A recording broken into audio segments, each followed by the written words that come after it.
Hello guys, I'm Oliver and this is Traditional Logic class. And I welcome you all for today's discussion, which is eduction. And eduction is classified as immediate inference, but in reality you're not really inferring new knowledge out of one proposition, but simply restating the given proposition, in my own opinion at least. Somehow eduction will teach us how to find another way of saying the same information. That's the beauty of it. And without further ado, I would like to go directly to the main point of the subject matter we need to discuss here. And again, this class is about eduction. Eduction is a form of immediate inference which involves the process of restating a proposition without changing the meaning. In other words, this topic will teach us how we can say the same thought in various ways. I mean, the same information, we can say it in so many ways. Okay? Basically, we're going to discuss 4 types of eduction in this class. We have the obversion, conversion, contraposition, and inversion. So later on, we'll discuss these types of eduction one by one. Note that the most important types of eduction are obversion and conversion. If you master them, the rest are pretty much easier. If you don't know any of which, you would never understand the rest. So better equip yourselves with obversion and conversion if you want to master eduction. So by the way, obversion on the other hand is of course a type of eduction by changing the quality of the proposition but leaving the meaning unchanged. So we have to leave the meaning unchanged. So we just have to change the quality. Okay? So when you say quality, if the given proposition is negative, you should make it affirmative. If the given proposition is affirmative, you should make it negative. So furthermore, I mean is that if the given is A, it should become E. If it is E, it should become A. And if the given is I, it should become O, and O should become I. So this is how we obverse a proposition. So, by the way, for example, when you say, all criminals are immoral people, the obverse to that is, all criminals are not moral people. And what do you observe in this given example? So, what we can observe is that the given proposition is a proposition. The obverse would be E. So, from universal affirmative, which is A, becomes E, which is universal negative. So what we can observe also is that our copula R in the given becomes R not in the verse. So we change the quality of our copula from positive to negative. At the same time, we also observe that the given predicate term, the predicate term of the given proposition, immoral people, becomes moral people in the process. So from negative to become positive term. So this is how the process of obversion is being done, of course. So there are 2 steps that we have to follow. First, change the quality of the copula. If the copula is positive, make it negative. If it is negative, make it positive. Simple as that. Simple and ordinary as that. At the same time, the predicate term should also be changed. The quality of the predicate term should also be changed from positive to negative and from negative to positive. So this is how it goes. There are only 2 steps that you have to remember. So there are not that much. Okay, so there is a given example. Again, another example here we have, some phones are cordless. Change the quality of the copula. Some phones are not. And then change also the quality of the predicate term becomes non-cordless. So the obverse of our given proposition, some phones are cordless, is some phones are not non-cordless, so to say. So take a look at another example. All phones are not living things becomes all phones are non-living things. So you observe that the given is E, it becomes a proposition. The copula of the given is R not, and it becomes R in the process. And in the given proposition, our predicate term is living thing, which is positive becomes negative in the verse, which is non-living thing. So the same process all over again. So all phones are man-made products becomes all phones are not non-man-made products. Simple as that. So we have here also, all dogs are not immortal beings becomes all dogs are mortal beings. Number 4, all dogs are not cats becomes all dogs are non-cats. Number 5, some cats are lions becomes some cats are not non-lions. 6, not all cats are tigers becomes some cats are non-tigers. So number 7, we have all tigers are cats becomes all tigers are not non-cats, from A to E. Number 8, no cats are immoral creatures becomes all cats are non-immoral creatures, from E to A. Number 9, which is I, should become O. So some animals are cats becomes some animals are not non-cats. Okay? So the last example would be some cats are not tamed animals. That is O proposition. So in other words, it should become I. Some cats are untamed animals. So this is just, this is the process. This is how it goes. So if this is to make it very short, if you observe, an A proposition becomes E. All A is B becomes no A is non-B. And again, of course, E should become A. No A is B becomes all A is non-B. And here we have I proposition which is some A is B should become O, which is some A is not non-B. And O, of course, should become I. The given O is some A is not B, it should become some A is non-B. Okay, so that would be all for now. You don't have to watch the entire video now. It may take some time for you to absorb all of these discussions in this particular type of induction, the Obversion. So instead, I would like you to answer the exercises on your book. Try to look after the Obversion. And in addition, answer also the following assignments. So I have listed down in here. Okay, so take a look. Okay, so let us proceed to discuss another type of induction known as conversion. So conversion is again a type of induction by interchanging the positions of the subject and the predicate terms, but leaving the meaning unchanged. So just like the rest of the types of induction, we make sure that we leave the original meaning as much as possible. It should deliver the same information as the given. Let's say, for example, the given here is some cats are tigers. It becomes some tigers are cats. The meaning has been retained, if you observe that. So we haven't changed anything, other than interchanging the positions of the subject and the predicate terms. The cat in the given is the subject, it becomes the predicate in the answer.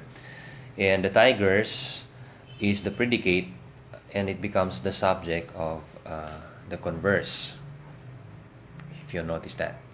So, another example here, we have E proposition, no lion is a dog. So it should remain E proposition, it becomes no dog is a lion. Now try to take note, another important part of this, of this topic is that we assume here that you already know how to identify the quantity of this subject and the predicate terms. It is important that you understand and you identify which term is universal and which term is particular. It is important. If not, you go back to our previous discussions. Otherwise, you would never understand this topic. Okay. Now, if you notice the word lion here, the term lion in the given is universal. The dog also is universal. The term dog, our predicate and our subject are both universal in the given proposition. Now, in the converse, if you notice, the dog remains universal, which is the subject of, and the lion also remains universal. So we won't have any problem with that. We haven't changed anything here. Okay. no lion is a dog and no dog is a lion have delivered the same thought. Okay. Now, we have here also another example. All lions are cats, which is a proposition, becomes some cats are lions. So we may wonder why it becomes an I proposition. So try to notice the word cat in the given is particular. So you cannot say all cats, but you can only say some cats because the word cat is particular. So it should remain particular in the process. After the process, the word cat here or any term at all should remain particular if the given is particular. With universal, we do not have any problem with that. Universal can become particular. But the problem is when a particular becomes universal. Let's say, for example, if you force yourselves to make a conversion, which is all cats are lions, it is false. Why? Because a particular cat in the given becomes universal in your answer. So we cannot do that. We cannot simply do that. Okay. So the same thing here. So another example. Some cats are lions. We don't have a problem with that because cat here is particular. So some lions are cats. We don't have any problem with that because the cats, again, as a subject in the given is particular. The lions is also particular. In conversion, in the process of conversion, they remain particular. We don't have any problem with it. Okay. So another here. Some cats are not lions. This is O proposition. So if you give the conversion, it becomes some lions are not cats, which is false. So what's our problem? The problem is that the word cat in the given is particular. In conversion, it turns out to be universal. We can't do that. Okay, particular should remain particular. It can never be universal. So since there is no other way we can do it with O proposition, so we may conclude that O proposition not really has no conversion. We do not have conversion in O proposition because we overextend the term. We cannot do that. We cannot overextend the term in any form of logical enterprise. You can never extend a term. Okay. So another given here, we have no lion is a dog. It becomes no dog is a lion. The same given. To make it very short, all lions are cats. Some cats are lions. Some cats are lions. Some lions are cats. And then some cats are not lions is O proposition. It does not have conversion. Okay. All right. So yon, to make very, very short, again, here we have symbolized the terms. We have A, all A is B, becomes I, which is some B is A. E, no A is B, remains E in the process, which is no B is A. Then I, some A is B, remains I in the process, which is some B is A. And O, of course, we do not have conversion. Some A is not B do not have conversion. Just like all the rest of O propositions, we do not have to converse them. Okay? So, the same as the previous topic, I don't want to go proceeding on watching this film, trying to finish it just simply because you want to finish it. I would like you to absorb this topic. So instead of going to watch the entire film, again, I would like to answer this assignment. There are 10 items. I need them later on. So again, welcome to another discussion on eduction. We have to discuss now the third type of eduction known as contraposition. Now, basically, contraposition is a type of eduction that involves the two previous types of eduction, the obversion and conversion. So if you know very well all of those types of eduction, so it is pretty much easier for you to understand this topic, okay? Because it is a combination of both, nothing beyond that. So it only happens that this involves several steps, at least 3 steps, okay? So it is a type of eduction that involves at least 3 processes. First, you overt the given. Second, the result of that will be converted. and the result of conversion will be overted. Okay, so let's say, for example, the given here is that all criminals are immoral people. So all criminals are immoral people. First step, you overt it. You say all criminals are not moral people. So, and then second step, you convert the result. You would say all moral people are not criminals. This is the type 1 contraposition. So if your teacher asks you about the type 1 contraposition, this is the type 1. The type 2 contraposition would be overting the type 1. You say all moral people are non-criminals. That is the type 2 contraposition, full contraposition. Take a look on this summary. So we have here the given the four categorical propositions. We have first the A, the E, the I, and the O. Of course, they are all well represented here, and this will serve as your summary of everything. This would be all. This would be all. So first, for example, the A proposition: all A is B. First step, you overt. It becomes no A is none B. Then you convert the result. It becomes no none B is A, and then you overt. So all none B is none A. So all none B is none A. So the same process will go along the process. The given no A is B becomes all A is none B in oversion. Then you convert it. It becomes some none B is A. You overt it and becomes some none B is not none A. Okay. So another given here is the I proposition, which is some A is B. When you overt it, it becomes some A is not none B. So since O proposition does not have conversion, you cannot go on along. So we cannot have a contraposition for I proposition precisely because we cannot convert O proposition. So let's proceed to the last one, which is the O proposition. Some A is not B. So when you avert it, it becomes some A is none B. Convert it, some none B is A. And then the result of conversion, you avert, some none B is not none A. So again, the second step would be your type 1 contraposition. The third step and the last step becomes your type 2 contraposition. Okay, so that would be all for now. So again, I want you to answer these assignments, 10 items. I need them later on before we have to proceed to the last topic for our discussion on eduction, which is inversion. Okay, so here we are again. Today we'll discuss about the last part of our discussion on eduction, known as inversion.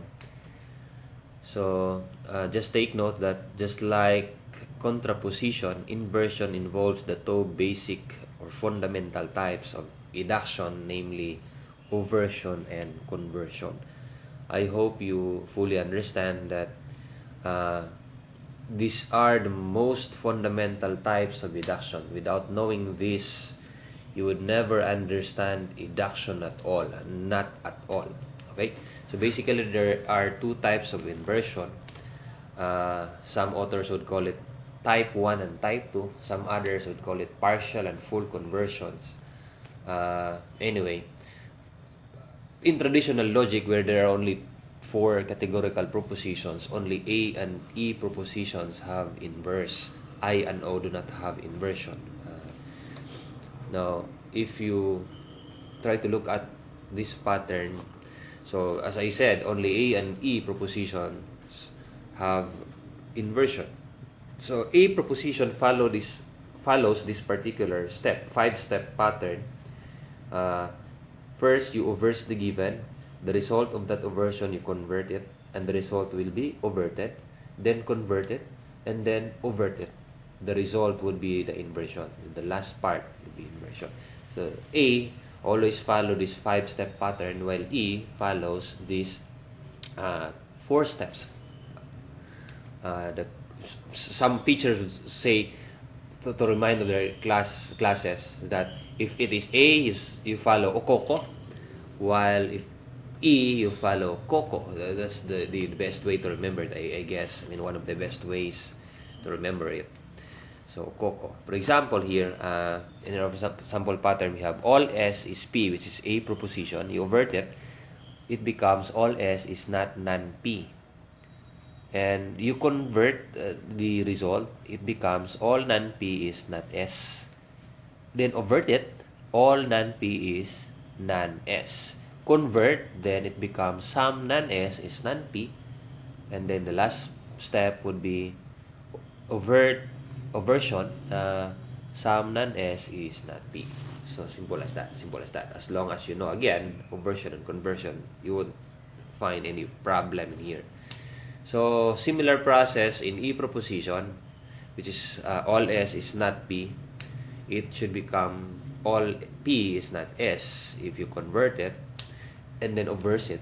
Obverse the result of the process, it should become all P is non-S.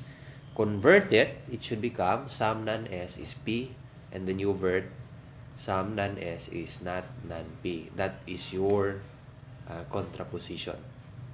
Again, your contraposition is some non-S is not non-P. Okay. Okay, basically this is the simple as that. Simple as that.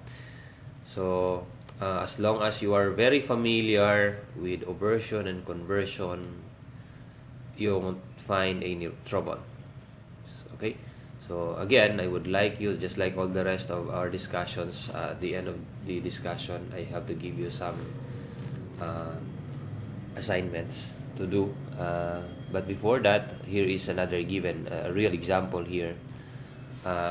Given all parrots are birds, that is A proposition. Since it is A proposition, again, you follow the 5-step pattern, the okoko pattern. So it becomes all parrots are not non-birds, then all non-birds are not parrots, then all non-birds are non-parrots, some non-parrots are non-birds, and then some non-parrots are not non-birds. That is for A proposition. That is applicable to all sorts of A propositions without exemption. Okay? So for E proposition, you have to follow the 4-step pattern, the koko pattern. So the given is all dogs are not birds becomes all birds are not dogs. And for obversion, it becomes all birds are non-dogs. Convert it again, and it becomes some non-dogs are birds. And then last part, which is our inversion, it becomes some non-dogs are not non-birds. Again, our inversion is the result of the last step. Okay, that is all for inversion. Now here is our assignment. Okay, so thank you for watching and carefully scrutinizing it. You may review the entire film again and again until you understand them. So just all take note that in the most important part of eduction is obversion and conversion. Never forget that. The rest will follow. Okay? So here.